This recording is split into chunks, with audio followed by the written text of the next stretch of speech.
متقی کون ہے؟ الذین یؤمنون بالغیب، پہلی نشانی متقیوں کی، امیجن وہ بندہ جو ریڈیکیول کرتا ہے چیزوں کو، جو اتنا ایروگنٹ ہے، جو یہ سمجھتا ہے کہ science is the ultimate truth, جو تھوڑی سی سائنس پڑھ کے سمجھتا ہے کہ میں اب ہر چیز پہ کرٹیک دے سکتا ہوں، میں مذہب کو، دین کو بہت کرٹیکلی جو ہے وہ ایکسپوز کر سکتا ہوں وغیرہ وغیرہ۔ مذہب اور دین سے یہاں مراد اسلام ہے۔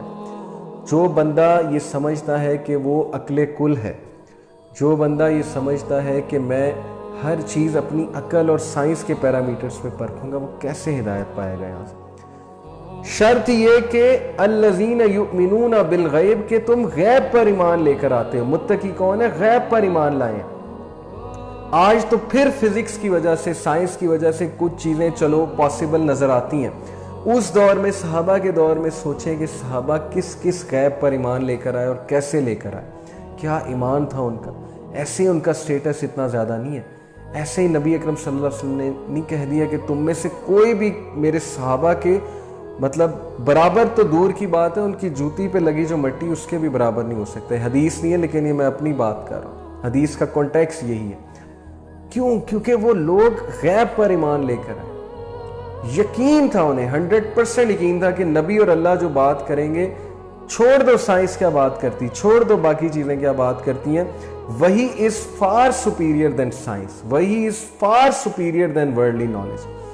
بہت سی چیزیں ابھی ریسرچ ہو رہی ہیں ان چیزوں پہ، کیا پتہ ثابت ہو جائے، کیا پتہ کبھی ثابت نہ ہو۔ یہ برزخ، یہ جنت، یہ دوزخ، اللہ تعالیٰ کا وجود، اللہ تعالیٰ کے ایٹریبیوٹس، فزیکل ایٹریبیوٹس، فرشتے، جنات، ابلیس، ہمارا نفس، روح، یہ ساری چیزیں غیب ہیں۔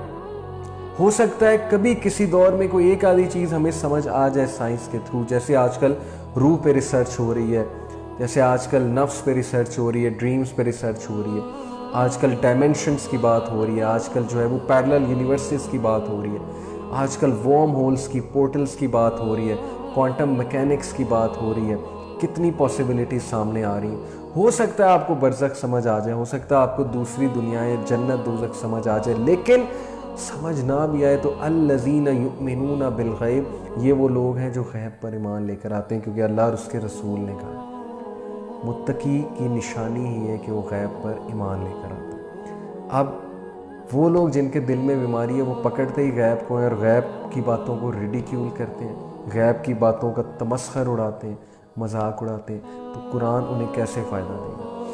انہیں ٹرسٹ ہی نہیں ہے اللہ پہ، انہیں ٹرسٹ ہی نہیں ہے خالق پہ، وہ اپنے پیرامیٹرز اور اپنی سائنس کے مطابق چیزوں کو جج کریں۔ سو الذین یؤمنون بالغیب ویقیمون الصلاۃ، یہ نماز قائم کرتے ہیں، پڑھتے نہیں ہیں، قائم کرتے ہیں۔ ہر چیز، جیسے بلڈنگ کیسے قائم ہوتی ہے، اس کے اسٹرانگ پلرز ہوتے ہیں۔ بلڈنگ خوبصورت کیسے بنتی ہے، اس کو سجاوٹ کی جاتی ہے۔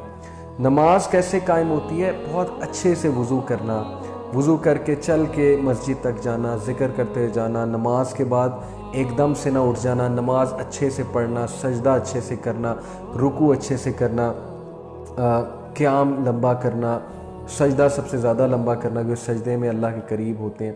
نماز میں اللہ کی یاد دہانی قائم کرنا، اقیم الصلاۃ لذکری، موسیٰ علیہ السلام کو اللہ نے کہا تھا نا نماز قائم کر میرے ذکر، میری یاد کے لیے۔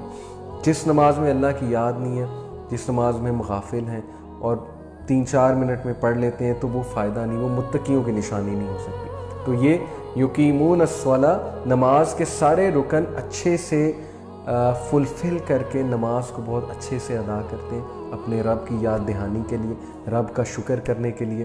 اور جیسے نبی اکرم صلی اللہ علیہ وسلم نے کہا کہ نماز میری آنکھوں کی ٹھنڈک ہے، تو جو شخص نماز کو یہ سمجھ کے پڑھے گا، اس کی نماز میں خود بخود خشوع و خضوع آ جائے گا۔ یہ رب سے ملاقات ہے، یہ سکون ہے، یہ سٹریس ریلیزر ہے، اور ظاہر ہے کہ نماز میں ہم اللہ سے باتیں کرتے ہیں اور اللہ سے مانگتے ہیں، اور نماز ہمیں سکون دیتی ہے۔ اس لیے الذین ویقیمون الصلاۃ ومما رزقناہم ینفقون، اور یہ لوگ خرچتے ہیں اس میں سے جو ہم نے انہیں دیا، ہمارے مال میں سے خرچتے ہیں۔